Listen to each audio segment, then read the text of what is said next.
Hello, Deep Mindfulness Collective. This right here, right now, is the Joy of Being a live stream coming to you live from Brooklyn, New York, and I'm very excited to be here with you. As always, folks, this is a delightful, exciting day. This is Wisdom Wednesdays. We're going to be exploring the old mind grapes. Folks, what is up? Where are you at? Where do we find you? This is the Joy of Being a live stream, and I am 6 inches away from my spot. Okay, excellent, folks. So here's my big fat question for you. Where are you? A detail about your environment, and what are you grateful for today? Lovely to see you, folks. Great to see you. Glad folks are trickling in here. What are you interested in today? We're going to be meditating. I don't know if you've heard of the thing. It's pretty exciting times. And yeah, good times for all. Let's see here. I just want to get myself set up. There we go. Now we're popping. Okay. Beep up is, folks, what's going on? Where do we find you on Wednesday in the morning? And yeah, what's going on? Let's see, what else are we talking about here today? Exciting news. Raquel is potentially going to sign on for an office space apartment. Partially, you know, it's office space, yes, but it's also like we live in a loft. It's one room. There's like no outside space, so it's also partially so she can have a space that's like her own. We for a while wanted to have like a closed off office or a space that we could just like actually have as a separate entity, but we just haven't. So we're actually literally going into the realm of real estate to resolve this problem right now. Before we do construction, before we actually like reshape the entire place. Rents are very reasonable right now in New York because no one wants to rent a damn thing. So she's actually going to be renting an apartment or a room in an apartment. So that's lovely. Okay, so folks, what is up? Where are you at? What's going on? And what's new? What's the story here? I wanted to continue our theme. Oh wait, this is why I haven't written down where I'm at and what I'm grateful for. Brooklyn, that's where I'm at. That's a detail around my space.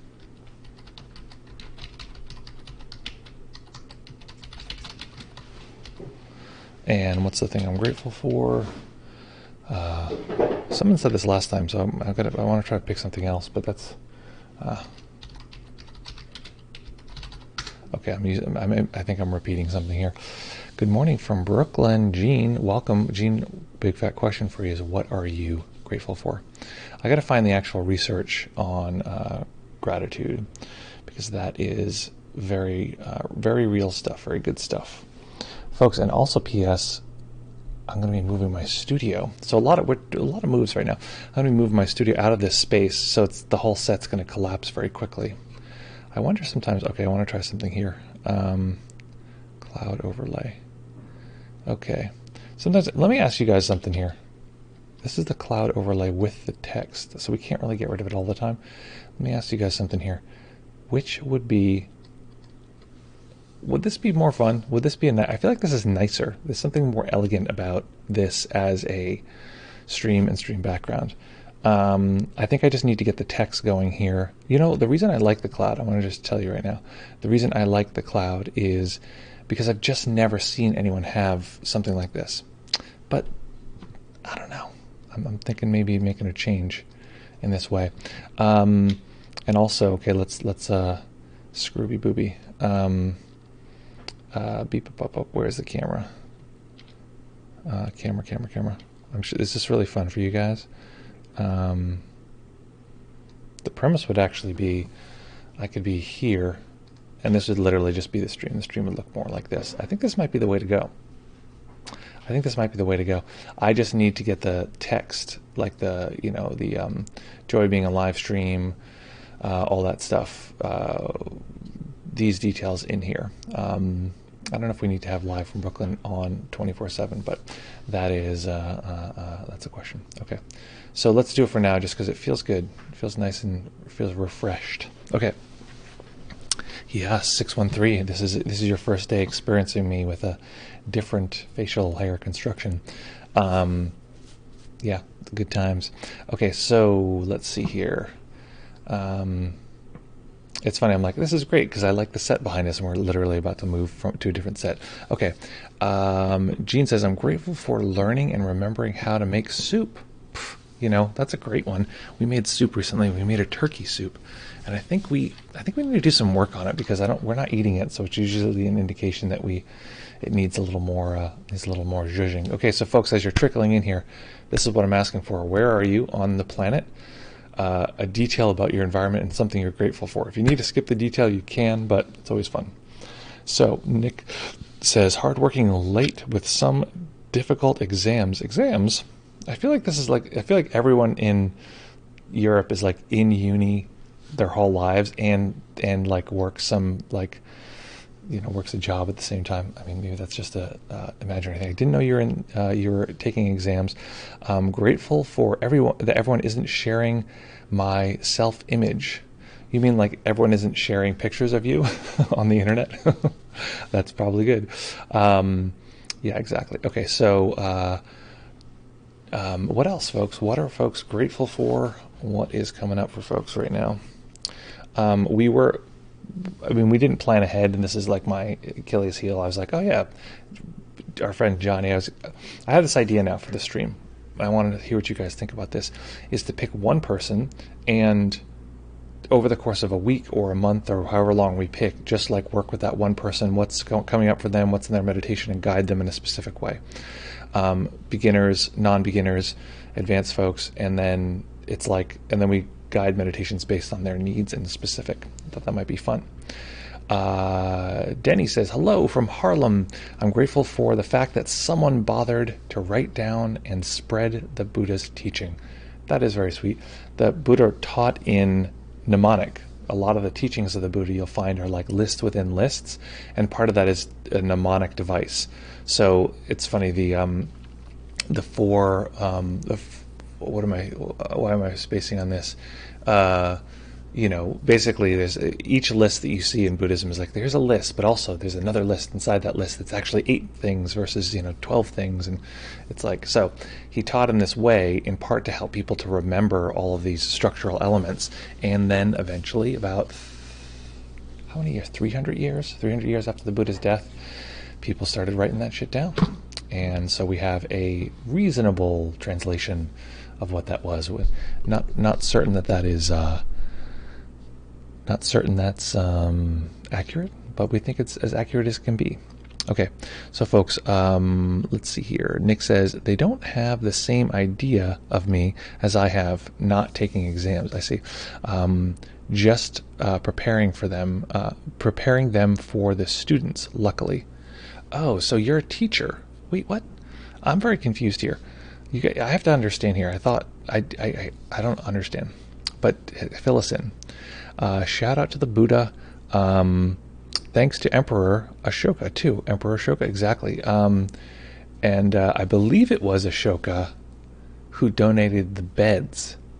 I think it was Ashoka who donated the beds that are the reason why Buddhist monks are not allowed to sleep in high beds. He donated a bunch of high beds, which were considered like a big deal. They're raised up off the ground. It's big. Maybe it's like they protect you from critters or these kind of things, and it caused a big rift in the monasteries. And so one of the rules became no high beds. Monks do not sleep in high beds, and that's just the rule. And I think the principle being like what's it called? To give up things that are not needed, not necessary.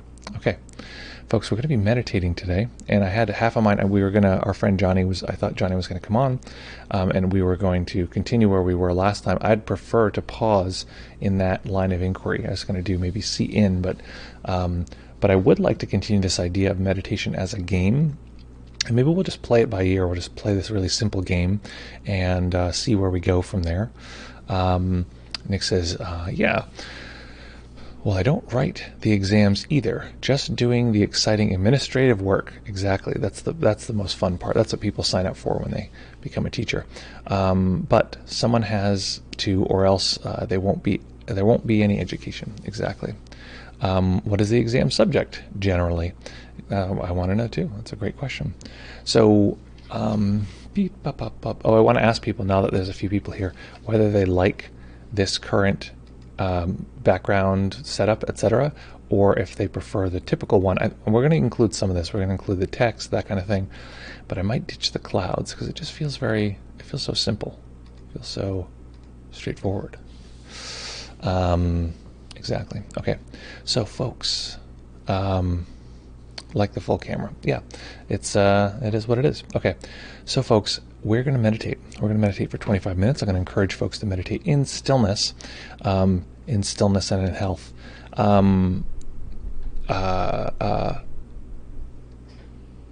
And I'm going to give the usual spiel. Okay, keep the body entirely still. No movement of any kind.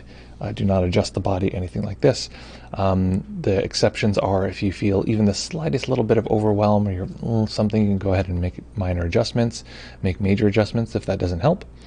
And then finally, if you need to move, just do so slowly. Take 30 seconds to a minute. And I really, I say that to people, and I think that even people who've been practicing for a while, like, yeah, I get the idea, and they just move quickly. But see if you can move very consciously.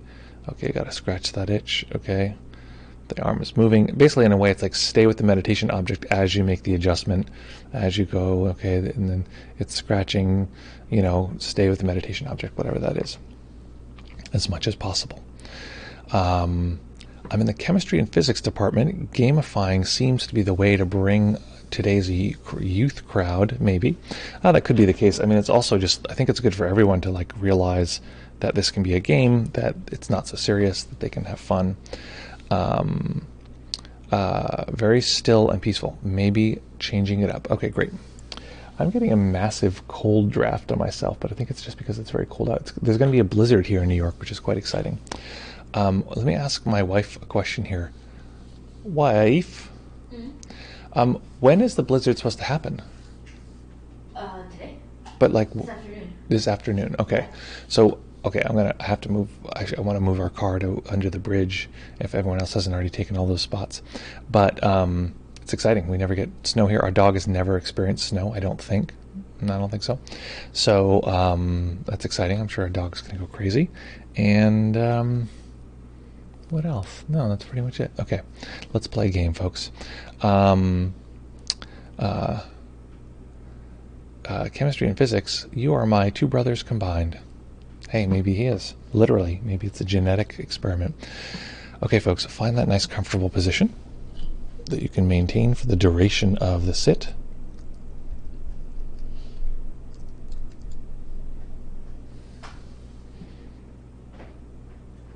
Okay. Oh. Okay, excellent. We're ready to roll here. I'm going to transition us here out of our... Oh, I see the problem here now. Okay. Okay, this one... this is going to force me to fix the stream. Okay, hold on one second, folks.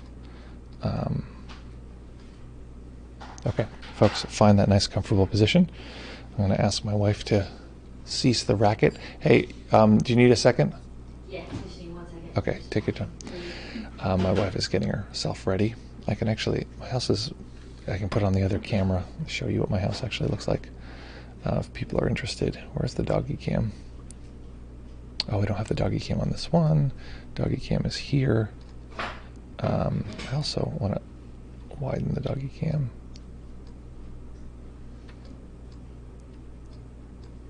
Okay, doggy cam widen up here. Okay, it's extreme letterbox at this point. I'm like totally in the way. So this is the extreme letterbox doggy cam. Can I just take this off the stand? That's what I'd like to do. Okay. Come on, get out of here. Sorry, I'm trying to show you my house. Okay, well, I'm just going to turn this around. It's pretty low profile, low angle. But a moment ago, Raquel was right over here getting ready to leave, and then she ran to another place. This is our other meditation cushion that recently sprung a leak, and it shouldn't be on the floor. Oh, Raquel sat on it again. Okay. So this is our loft. This is why we have to have more space, because we just share one big room. That's the general breakdown here. So Raquel said give her a second, so I thought I would vamp and show you the house for a second, but Raquel's still not done. You ready, babe? I put my shoes and jacket on, but I can fly. And will you just do your jacket out in the hall because it's a loudy? Okay. Okay, folks, let's begin.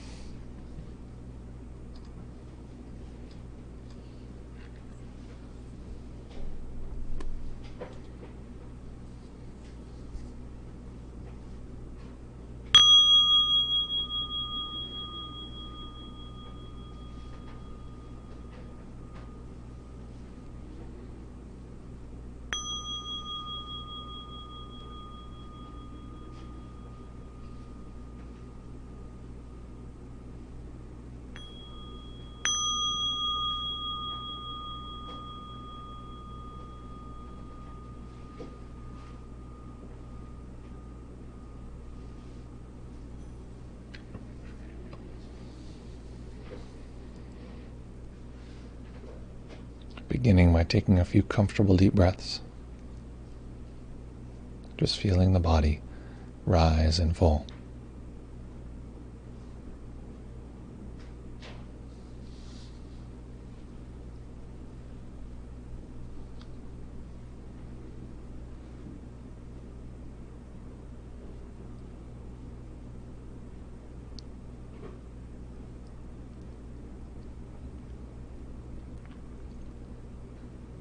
And so we're beginning our simple game,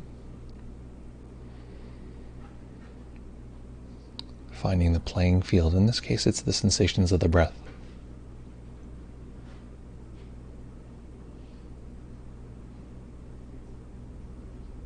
As we do this, we can physically relax the body, feeling the sensations of relaxation in the large muscle groups all throughout the body and the micro tensions that we might not even be able to physically detect. So letting go beyond the level that we can physically feel.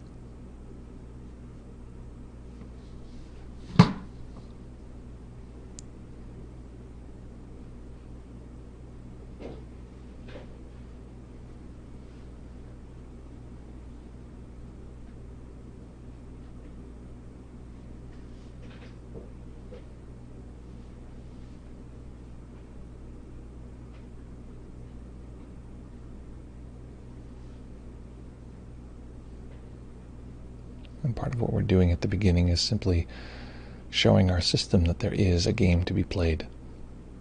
Our system is used to playing in all sorts of other ways, free range, wandering. And that's perfectly valid, but it's not this particular game. So we come back to the playing field of the body.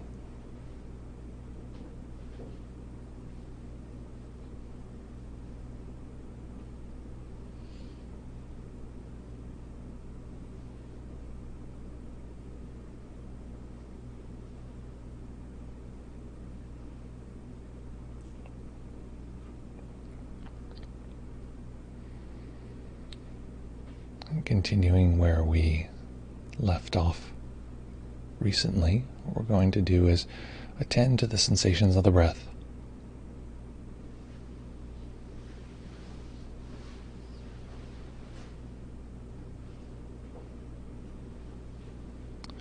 Labeling these sensations this.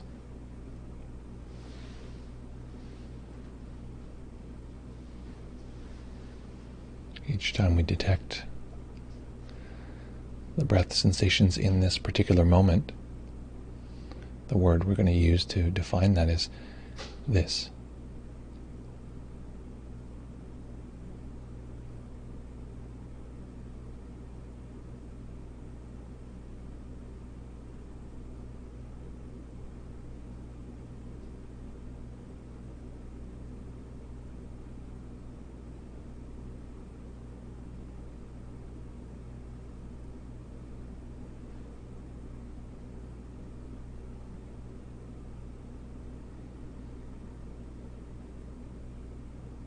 And anytime we begin playing any game, we often need to get warmed up, get used to the process. So it's not going to be surprising if the mind is wandering around or jittery.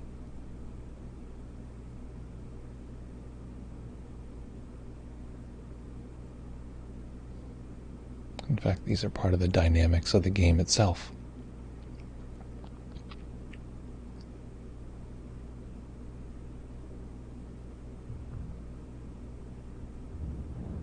And all we need to do is, for one instant, soak into this.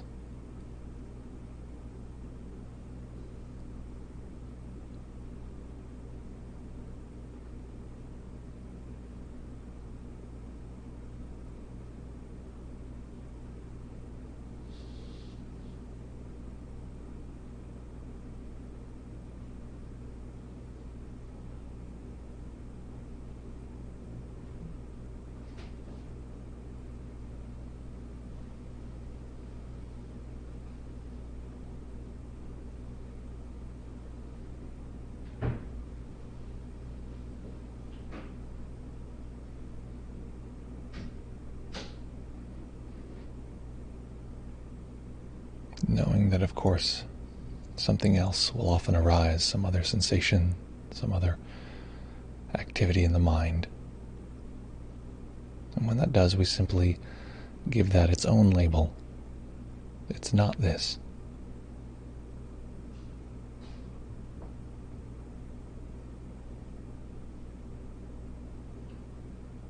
And we simplify our world into this elegant game.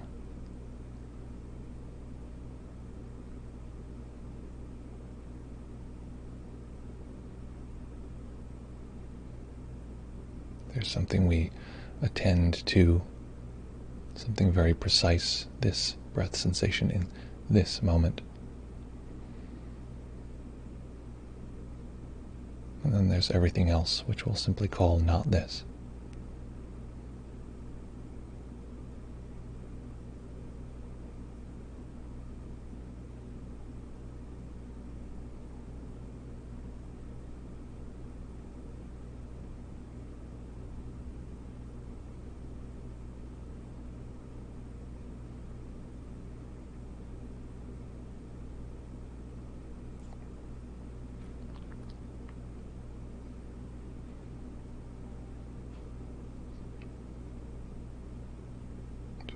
Really soaking into this, not assuming we know what it's like.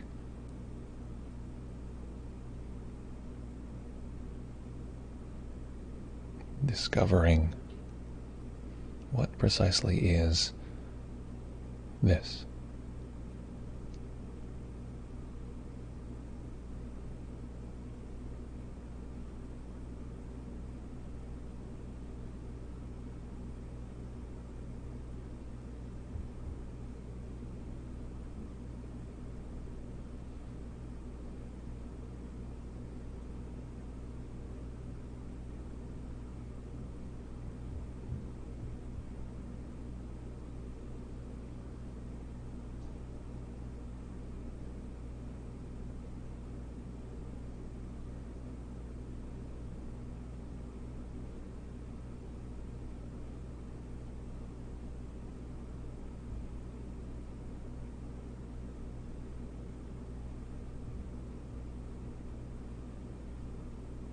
Each time we get lost or drift away,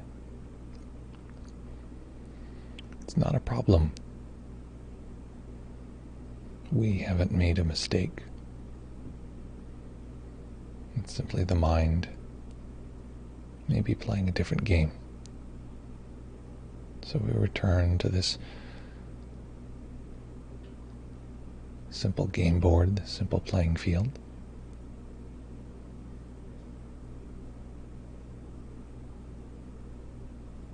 And marvel in the simplicity of the game itself.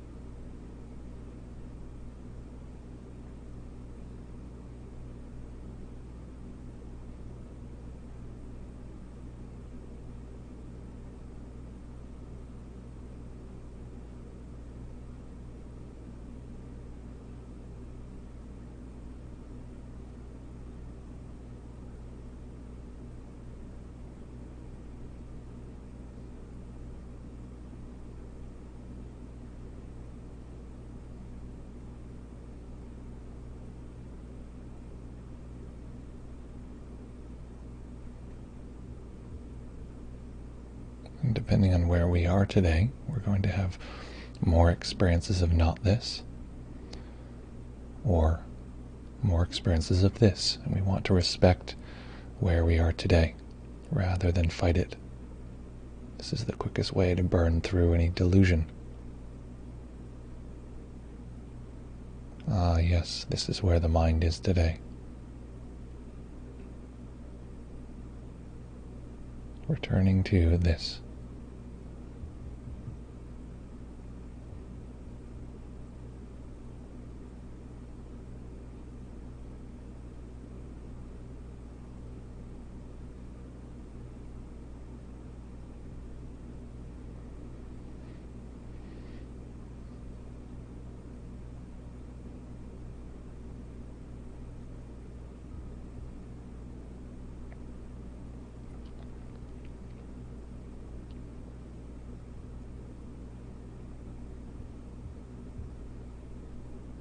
Perhaps we detect the breath in one specific location, maybe the belly,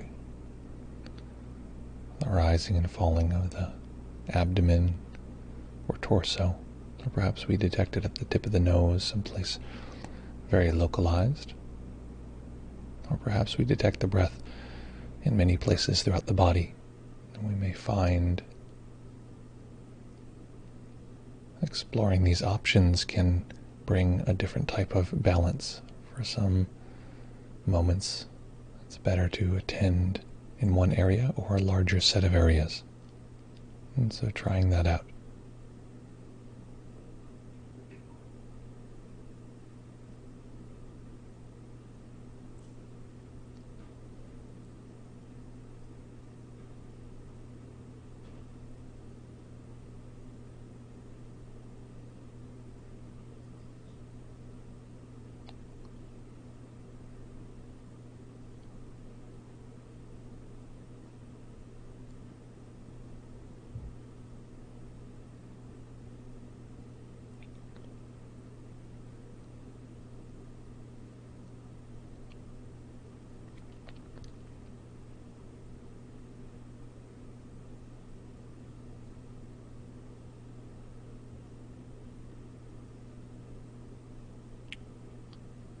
How can we get the mind to be fascinated, entranced,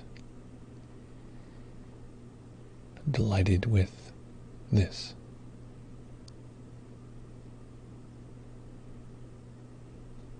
Looking for interest.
Anytime we begin to learn a game,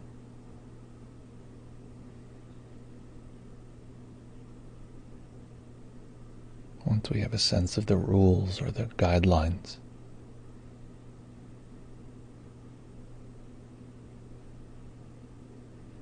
we can decide how dedicated we want to be to this particular game.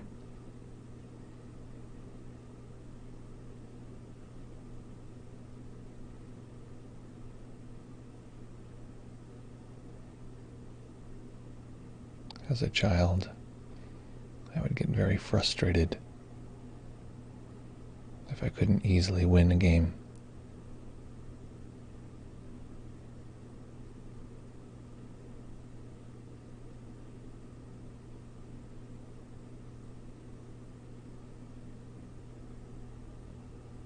So including any judgments or assessments any difficult feelings that may be arising. These are not a problem, they're simply not this.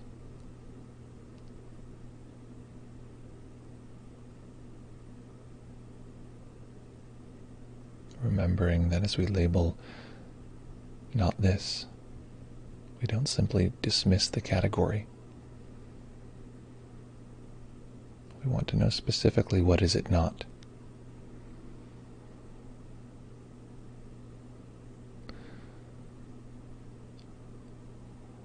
Letting the so-called distraction actually be a guide right back to this.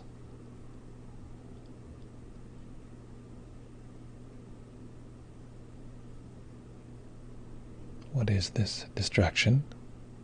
It's not this.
Noticing that our system may want to be better at the game.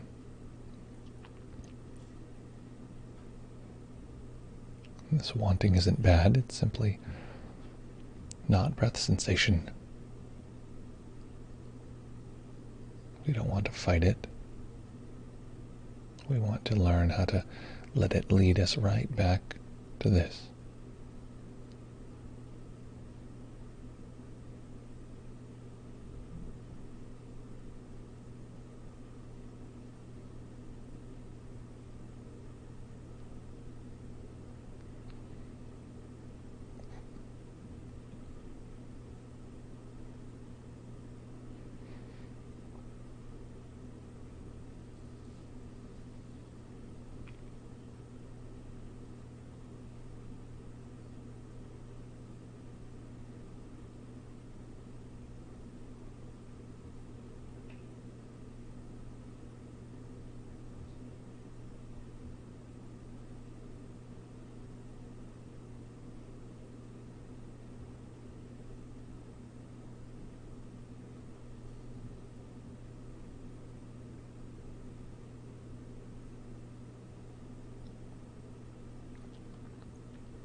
Noticing if there's any part of us that's rejecting not this. Let's take a moment now to open up to all of not this. In other words, there's nothing in our experience in this moment that is outside of the meditation.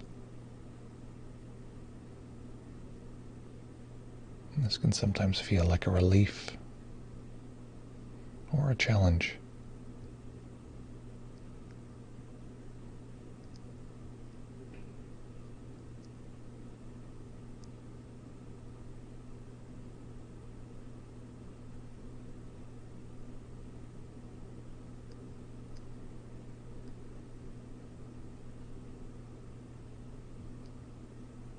Relaxing into all of not this.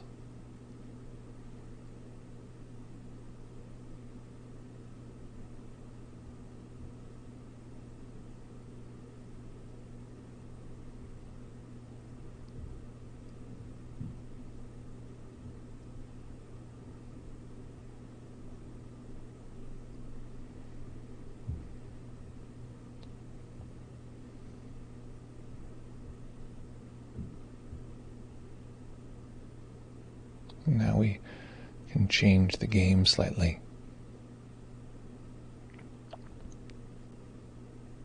For a few moments, simply soaking into not this. At this moment, the term means everything.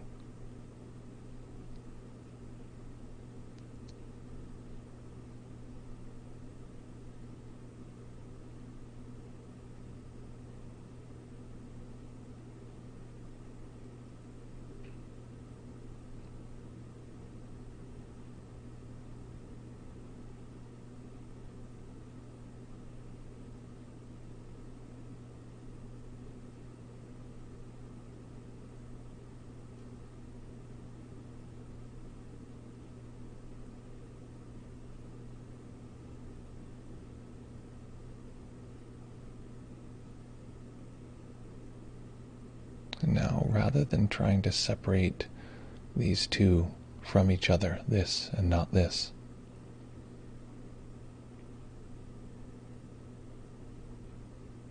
treating not this as the large playing field. This is the whole field of experiencing.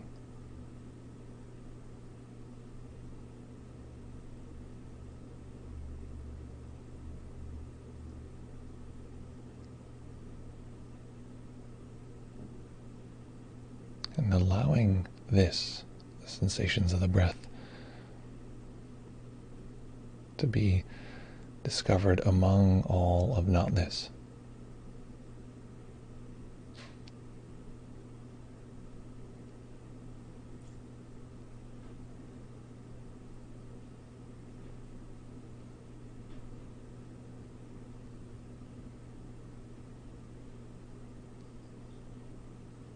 It doesn't have to be at the foreground. It doesn't have to be extremely sharp. In fact, it might be the subtlest, bare sense of the breath among all of the other sensations.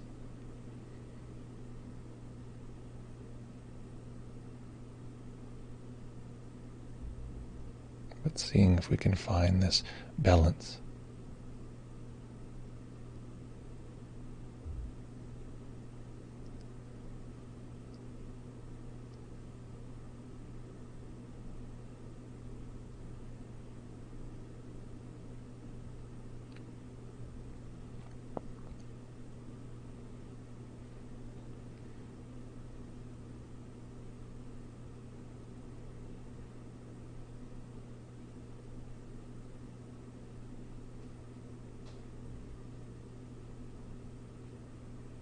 Noticing that the only main difference between practicing in this way and the previous version is that we don't need to keep the two separate. We don't need the two to fight each other.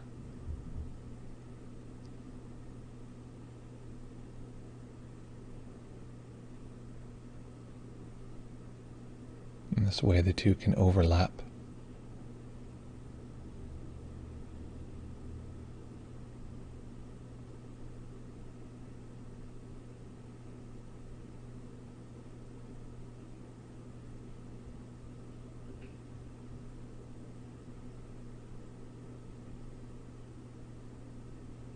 not this becomes a kind of cushion, a soft area where distractions can occur, but they can't intrude because they just pass through or fade away.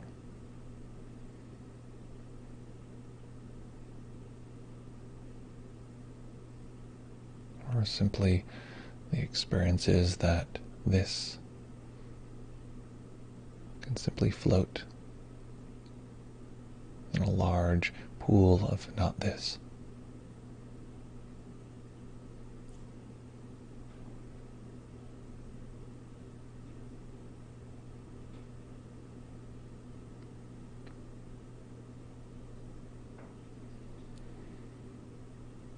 So continuing with this practice, continuing in stillness,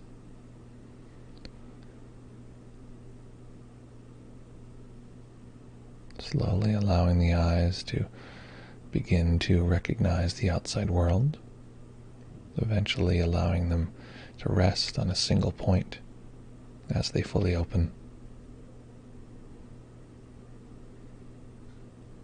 Letting this single point be the new this,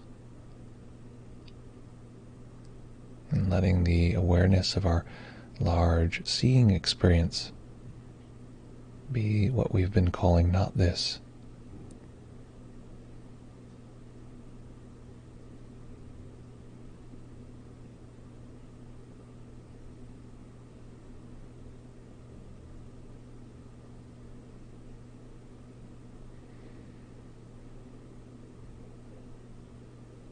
And in this way, allowing this particular moment to be the great teacher that shows us how we might bring this practice into every aspect of our life.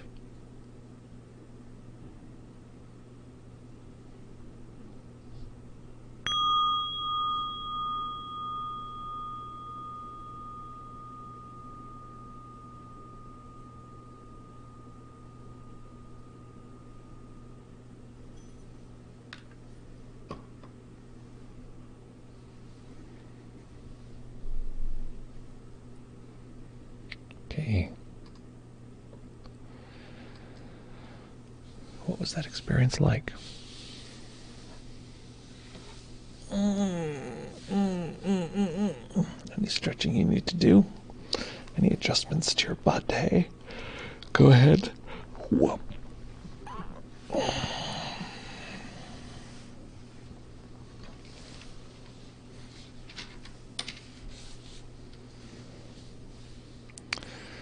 What was that experience like? What happened and what are you like now? That's my big fat question. Just before our conversation, I had been speaking with somebody who was going through a lot, like really just before. And so I found that my mind had a little more agitation in it, in that practice. And I sometimes wonder how much my experience is actually like reflected onto people who are experiencing it. So I'd be curious what your experience was, what happened, and what you're like now. So now's the time when we use our digital technology. I'm not used to having this much real estate to move around in as far as the screen. And plus I like when I have a screen, I can like get used to it and then be like, okay, here's my metaphor. It's like this, and then it's like this, and then it goes over here, and oh, but it's all reversed, it's all backwards, so it's a little hard. One hand's going, it feels like doing this every time I move. Okay. So actually, when I do visual things, like when I do tell people like how to position their body, I can't look at the screen because I get confused. I'm like, okay, the spine should. I have to just like look at my hands and be like, okay, here's the thing. If you're facing this way, and if I like look at the screen, I get very confused. So, folks, what was that experience like? What happened, and what are you like now? Good times for all. What was that like? Yes, excellent.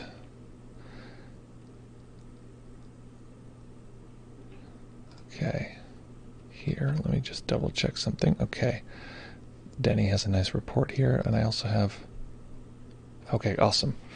Okay.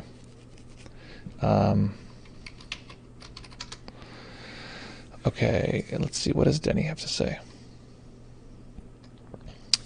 Jumping to our computer voice reader machine. Where are we here? Oh no. Okay. I think I can make this work. Why did it delete the, anyway. Beep up up, beep up up up.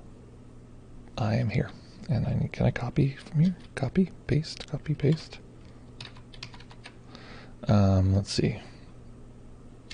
Oh my god, it worked. Is this just copying part of your comment? Son of a, okay. I've got to read this one because it's just not putting it in the thing, in the chat. Let me see if I can. Sorry. I really prefer when the computer reads it because if my dyslexia is kicking up today, it's like the worst. I feel bad for others. Here we go. Okay, our good friend Denny says, I really enjoyed that. As the sitting progressed, I noticed that not this started to congeal into a unified mass. Yep. More and more of the experience got included in not this, including the concept of this and not this. It's incredible how small this is. I can imagine it will only feel smaller with more clarity. The experience just gets more and more refined. That's exactly what it is. The not this just gets more and more refined. It's lovely. Great clarity. And that happens sometimes. Sometimes it doesn't. Sometimes it's more disjointed. But let's, okay, that's what happened. And I'm very glad that you had that experience. Jean says, just spoke with Jean in person yesterday. What does Jean have to say today? I was reasonably focused today. My mind had a repetitive thought about a life issue that needs addressing and emails I just received about it. Mm-hmm. I realized I felt a generally sense of tightness, anxiety in my front torso, particularly in my upper chest. I sat with it and breathed into it and it dissolved, after which point I felt less distraction. Okay, so Jean, I've been requesting, clear reports. Like I just want to get into the realm of clear reports. This is so clear and so helpful. Now, of course, there was like a part of it that you could read as good. Like I sat there, I breathed, it dissolved. Even up to that point, I was like, this is amazing, this is great. If it dissolves, great, but it doesn't have to be like a positive report, like we like what happens. But the big key is that it is just the clarity is great. I noticed the sensation in my chest. It was tight. I paid attention to it and something occurred. This occurred. Super great clarity with the report. I really appreciate it. You've come a long way. This is wonderful. Okay. So just so folks know, we have our friend here we've been speaking with, Johnny Now, who is going to be jumping on with us through Discord. So I'm going to give him a ring now. We're basically just like continuing our conversation. This is what I was talking about before, is like working with one person for a little while and like seeing how that goes, what happens. Okay, I'm going to call this sucker now, see what happens. Make sure I don't blast the audio so everyone can hear him. Close. Yeah, you should be able to hear if he answers.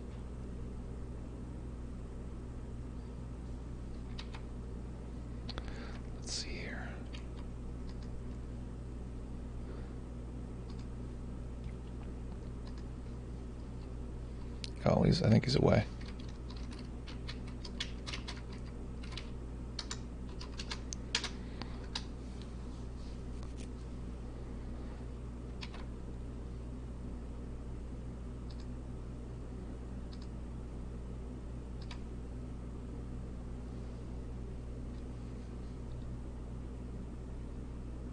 Okay, here we go.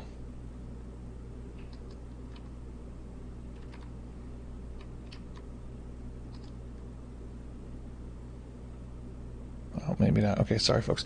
So I think he's going to be on in a minute. We'll see what's what. I don't think he could tell that I'm just calling him.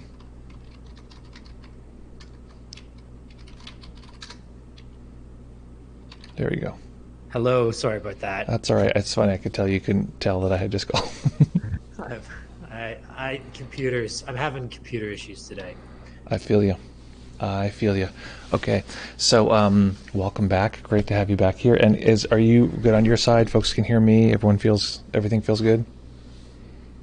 Yep, they can hear you. Nice. What's up, folks? Folks on the Johnny Now podcast. Good to have you here. Nice to be with you as always. How you doing, man? I heard you were saying you had some tough times. The computer broke down again today, and I got so mad at myself. I got so mad, and then I got mad at myself. It was like a circle. And I even went to the bathroom and I looked in the mirror and I said, "This is why your wife left you." Oh, And buddy. which is so mean of me. Why is it that a camera not working? Why would it work? Why would anything work, right?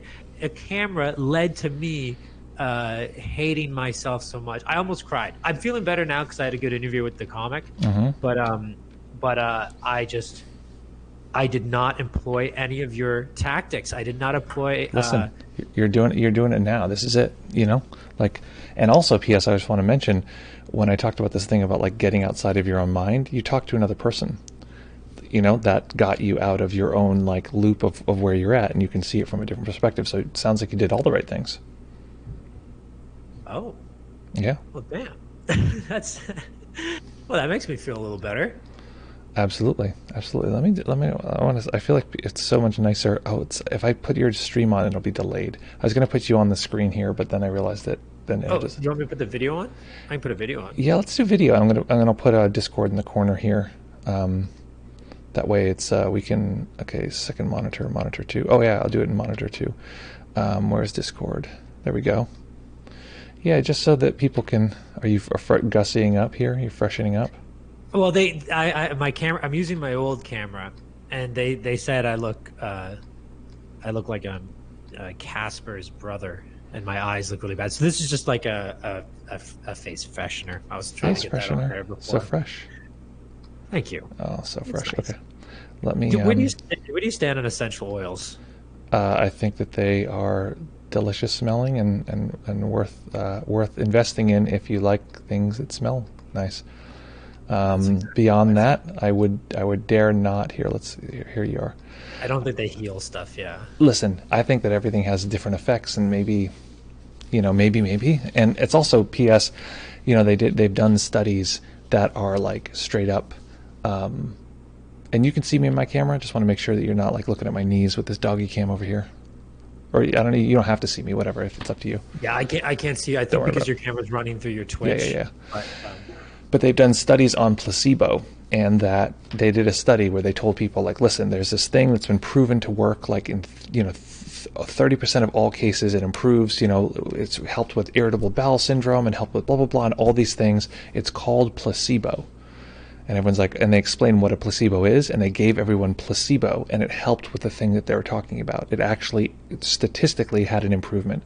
So like, we're starting to learn that like our like sciencey minds like, this doesn't work, that's how it is. It's like, listen, if it works for you, great, do it. Exactly. So I did medical testing a few years back because I make bad choices with my life, and we're in like this before they give you the actual drug, that you have to go a weekend before, and there was like 60 of us in a room, and they gave 30 of us speed and 30 of us placebo, but just a low bit, and to watch like everyone starts like freaking out. They're like, I can't tell if I'm, because they want to find out if you can tell whether or not you've been stimulated. And there's people like, there was this one person freaking, she could not tell, and you don't want to embarrass yourself because you don't want to find out you're actually on the placebo, and it turns out it was all psychosomatic. But some people were like, oh, I like on placebo, but they thought they were all gacked up on speed. The mind is crazy. So I totally understand that. The placebo effect works. So if it works, so if essential oils work, then that's great. But let me just see if I can summarize this. Computer component breaks down. You're expecting reality to go in this direction. Reality goes in the other direction, and it's terrifically painful. It's like it starts cascading. You start yelling at yourself. It's just like that's the way it went. Is that about right? Exactly. Yeah. And then a little while later, you talk to you just did a little interview with somebody. You didn't even meditate, and somehow something shifted, and it's not as bad. Yeah. Partially, and this is what I'll tell your viewers to remind you, is like when things get bad, is to like, one of the biggest things is to recognize this is a view of the world that is current, but the thing about the mind is it tells you that this view is the one and only view, often. And it's very hard for us to see, oh, this is just a temporary view. Typically when we have that view, we say, it's always been like this. It always is like this. It's going to be like this forever. And so it's very hard to get out of it. Yeah. I find myself like going, like, why would it work? And I convince myself that I have some kind of energy that breaks things around me. Yeah. Well, you have something that I have too, which many people have, which is there's a part of you that doesn't feel, and if this gets too personal, you can just cut it out, but a part of you that feels like you're not good enough. Oh yeah, I do feel like that a lot. Yeah, you're not good enough. There's something flawed fundamentally. So typically what that'll mean is internally that there's actually two things happening. One is there's a part that feels like it's not good enough, and then there's a part that tells that part it's not good enough. Right? It wouldn't be a struggle unless there's some part saying, why don't you blah blah blah. The part that yells at the more vulnerable part thinks that, and this is, just notice how childlike this logic is, right? This is like standard, internal family system stuff, like how childlike the logic is. The part that doesn't like the vulnerable part, it thinks if it could just get rid of that vulnerable part, you would finally be okay. This one flaw, if you could just finally get rid of it, right? It sounds like the kind of thing like a little kid would do on the playground. Like, if you were just this little kid, I don't like him because he eats boogers or whatever. That was a kid in our schools, like the kid who eats boogers and is weird and whatever, and kids would bully him, and it would be this thing of like, get away, something's wrong with you, get away. So we have two things. One is a part of us that's vulnerable, and the other part that's like beating us up. And that war between the two is like excruciatingly painful because that part is beating up the most vulnerable part of ourselves. Damn, yeah, that's exactly it. And it is very childlike. Yeah, the thing is that I feel like a child in the middle of it too. So it's 100%. Almost like I know. This is class. I mean, this is, again, if it gets too personal, this is classic trauma. This is classic, the experience of parts that have been broken off within ourselves that need to protect themselves, and their logic is the same age they were when they broke off, and their view of the world is that same view, and they don't even know that there are other parts, right? So like you got stuck in a part that's like, what's wrong with me, probably that beating up part, the sort of mean part. That part thinks that if it's mean to you, it will become more free or feel better, or the world will get better, or something is good. It thinks its logic is meanness will mean I'll be okay. Things will get better. Yeah, that's crazy that you mentioned trauma, because at first I was like, well, nothing bad happened in my life, but then I just realized like I have dyslexia, and me too. It started in elementary school. Oh, brothers for life, my friend. I know, we know the struggle. But I would, that's when I started to hate myself, because I'd be in class. I remember like in grade 4 being like, everyone else is getting this, I'm not getting it. And that's when I started to hate myself. So I know you're not a therapist, but it seems like I'm going right back to little Johnny. Yep. Mad at myself in Mrs. Kelver's class. She was a horrible woman anyways, but when you mentioned that, I felt like I was back at that desk, beating myself up. Yep. How old were you at that time? Oh shoot, what's grade 4? I always forget the numbers. Yeah, me too. You're 5. It's always different too. I was like a year older because when I was born, but you're 5 in kindergarten, right? So 6, 7, 8, 9, 10. And grade 3, I think it actually really started. That's when they diagnosed me as like 9 or 10. Yeah, 11. So someone's saying 11, 12. So and also our friend here, Denny from Harlem, is saying, I can really empathize with the self-criticism, Johnny. Thank you for sharing. So, and this is the nice thing about, we're doing this live, but one of the things that's powerful is as we talk about this stuff, it helps people just being real and being like, this is what's going on. So I always find that very heartening to like face this stuff. There's more of a motivation to do it. But so let me take it back, and this, you may or may not identify with this, but I'm going to explain basically general attachment theory and developmental trauma. Does this sound interesting? Does it sound like a pain in the ass? Like no, this is not where you... fascinating. Okay. No, I need to know. Yeah. So basically, people often will say, I didn't experience trauma, this kind of thing, because they think that it's like a war. They think that like they had to have been through Vietnam for it to count. But developmental trauma is a newer diagnosis. If you're ever interested in like sort of digging in, there's a book called The Body Keeps the Score. Excellent book. That really talks about sort of a more nuanced relationship to trauma. So we want to zoom out and look at trauma not just as like one thing that happened, right? We actually, a more traumatic or a more insidious traumatic experience is an environment that lasted for a long period of time where, and listen how subtle this is, where certain emotions were disavowed. Certain emotions are not allowed. Now, what would a situation be where certain emotions would not be allowed? Because actually what we're talking about is not age, 10, 11, 12. We're talking about ages 0 through like 3. So we're going way back. This is pre-language, pre-memory stuff. So here's a scenario that I can paint for you. A child has X emotion, whatever the emotion is. The caretaker, primary caretaker, is available to take that on and experience it with peace or not. If that primary caretaker cannot take that emotion on, cannot handle it, they are going to disavow that emotion and disavow the experience in the child.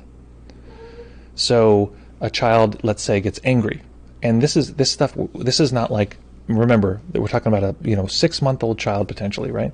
They're not going to say, this makes me mad. Why are you doing this, Mom? Why don't you pay more attention to me when I X, Y, and Z, right? We're talking about a facial expression, a mood, a level of crying, or whatever it is. It's very subtle. The child can read the face, can read the expressions of the caretaker, right? The caretaker shuts down suddenly. They don't even know why, but the child looks at the caretaker and suddenly their eyes go dead. Suddenly they look away. Maybe they're staring at their phone. This is more contemporary. But they just shut off. And the child realizes, whoa, whoa, whoa. When I go into this zone of emotion, this thing I need for survival turns off. This machine goes away or rejects or is harsh or something. So I need to shut that off. And they notice very quickly, like training a puppy, when I shut that emotion off, this caretaker comes back online. They're back. Whew. So now we have a training system within our environment that teaches us this set of emotions is so dangerous, it's existential. If we feel those things, it will kill us, right? Because the infant doesn't know. Infant literally is dependent life and death on this caretaker.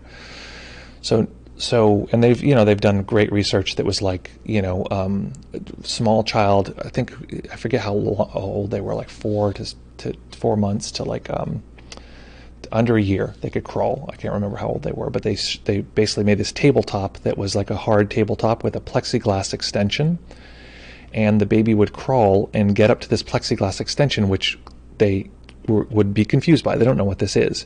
And what they would do is they would look over at the caretaker, and they did the experiment. The caretaker would either have a happy face or they'd have a scared face.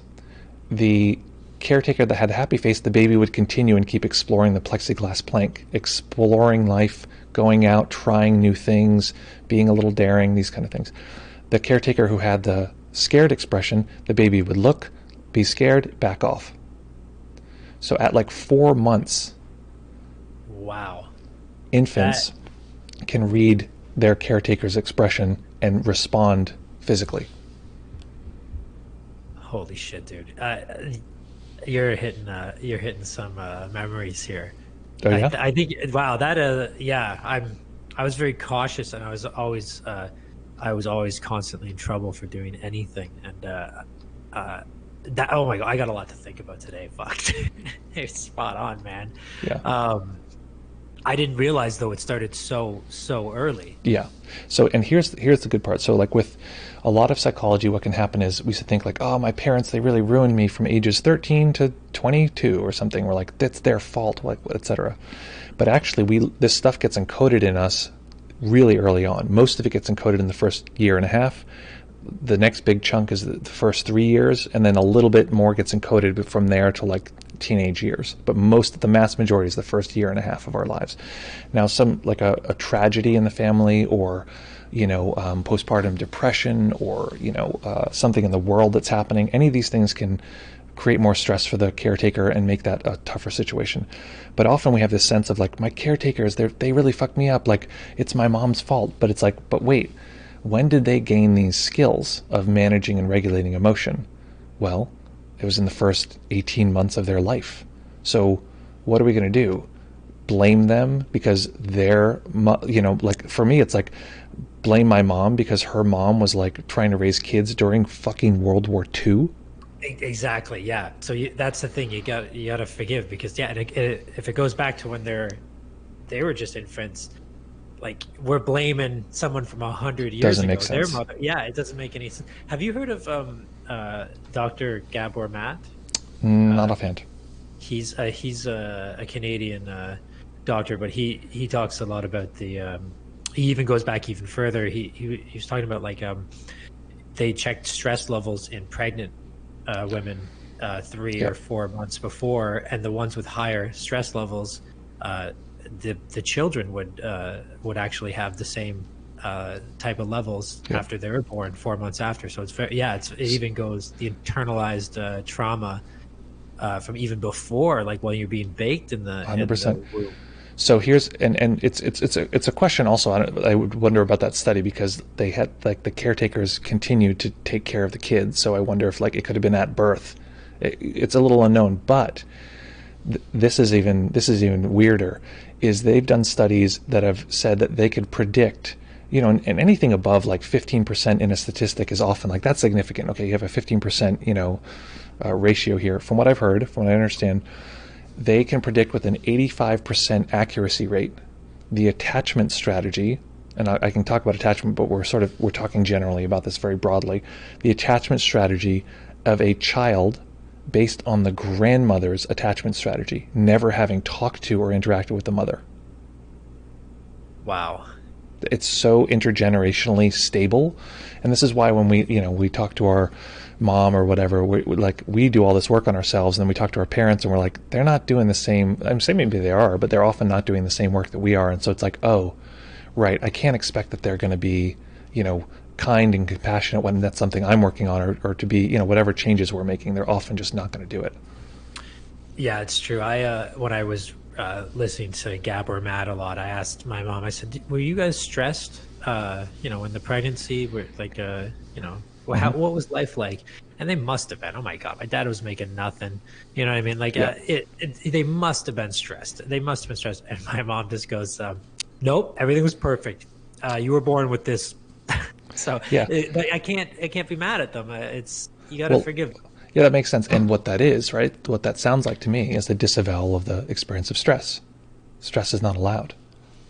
Your mom literally said, no, we didn't have stress. And it's like, what? Like who has an infant and isn't stressed? Like, forget life. Yeah. Like, there's an infant there. It's like, that's hard. That's very, very hard. It's your whole life comes to a halt to take care of this being, hopefully. Wow. Yeah, that's true. Yeah. Big facts. Yeah. So anyway, that's a little background on some of that stuff, but it's the thing that I'm interested in is internal family systems, therapy, and just sort of thinking, and it's a lot of great videos on internal family systems, by the way. If you want to dig in, there's so many good resources on that. It takes because I know you're going to start CBT soon. It takes a slightly different tact than CBT, because CBT is just it's cognitive, and so there's two big views, you could say, if you wanted to break it down. There's top down, meaning cognitive, and then we have that affect our emotions and our behavior and our bodies and this kind of thing. And then there's bottom up, which is often more like felt, experiential, and then having that change the way we think. Does that make sense? Like thinking changing emotion, emotion changing thinking. And a lot of therapy is very top down. It's like, let's think about that. Let's talk about that.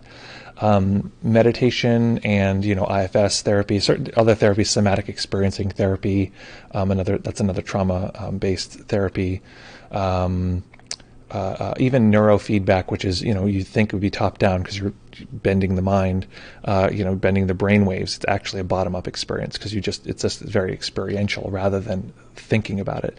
And I think that the modern age has been this, and psychology in general has emphasized how much like understanding can affect us, and it's very important. And there's another side. There's just another side. So it's something to be aware of with CBT. It's a very valuable tool set, and it sort of frames us as just thinking robots. And if we just and the tools are excellent. I don't want to poo-poo CBT. Like the tools are really, really strong, and they can at times, be a little limited. Wait, what did I just clicked something and oh no.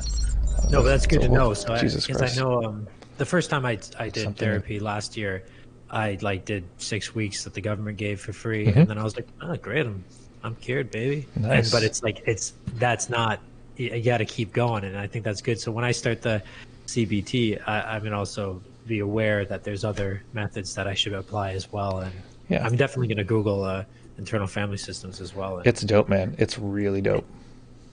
never stop, right? You can't never stop trying to understand is what I think Yeah, and just to know your experience, and also just to respect your experience. I think that one of the biggest things people do that's a problem is they disavow parts of themselves. So the thing we were talking about before is this fight. There's one part that feels vulnerable and feels like this, and this is my experience.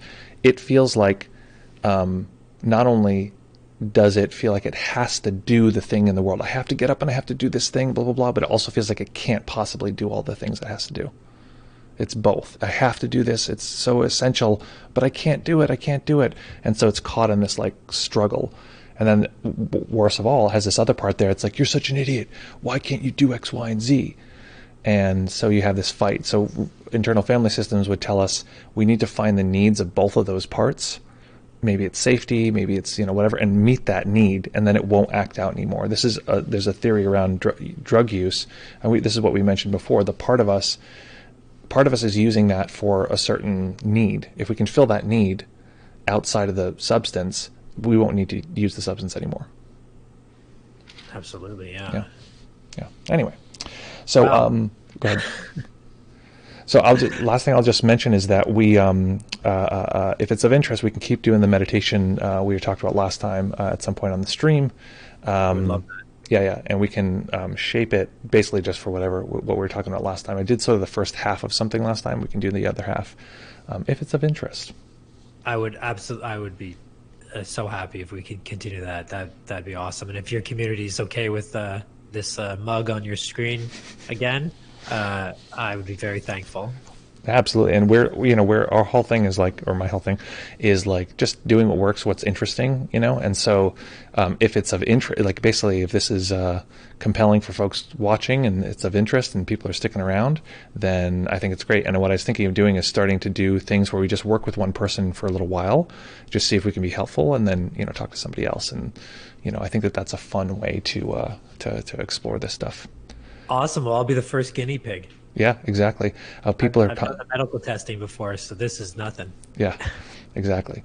And it's funny. I mean, the stuff you talked about before, I'm really like, it's so where you're like, I lived in a cage.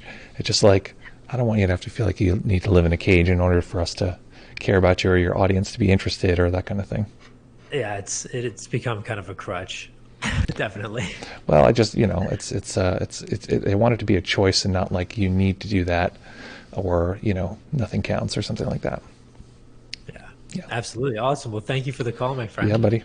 Great to talk to you. And I will, let's talk soon. Absolutely. Thank you. Take care, man. Have a good day. You too, man. Your community. Love you guys. See you guys. Peace. And Johnny Nows, folks, great to see you. Great to talk to you. Talk to you soon. Awesome. Peace, guys. All right. Okay. So Gene says, I found that really helpful and would like to reiterate the thanks for sharing. I'll let Johnny know. Yeah, come back soon. Black Skulls. Merton Denny says, words cannot express how grateful I am. Oh, that's sweet. Okay, I'm going to copy this over and just paste this in his chat so you can see what we said here. He's a sweet guy. Okay. All right, in the bathroom. Oops. I was thinking about This is you can hear his stream.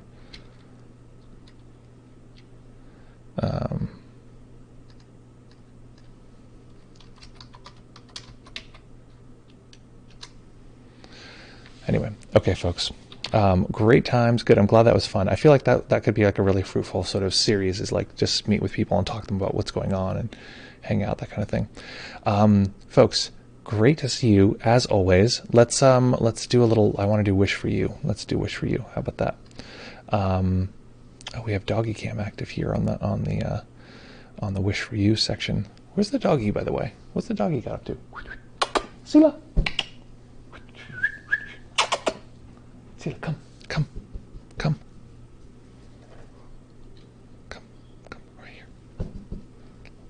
Okay, folks. So, folks, my wish for you is right now, in this particular moment,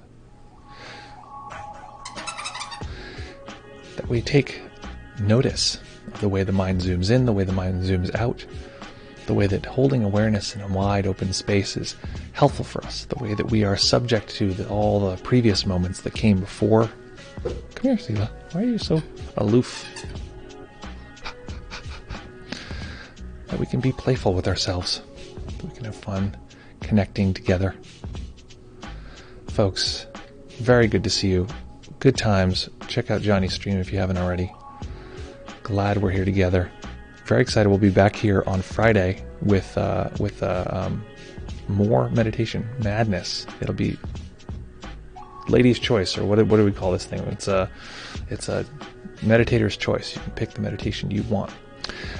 Great to see everybody as always. So, folks, like I like to say, as always, practice well, take care of each other, have fun. Boop, boop. Have fun. We'll see you very, very soon.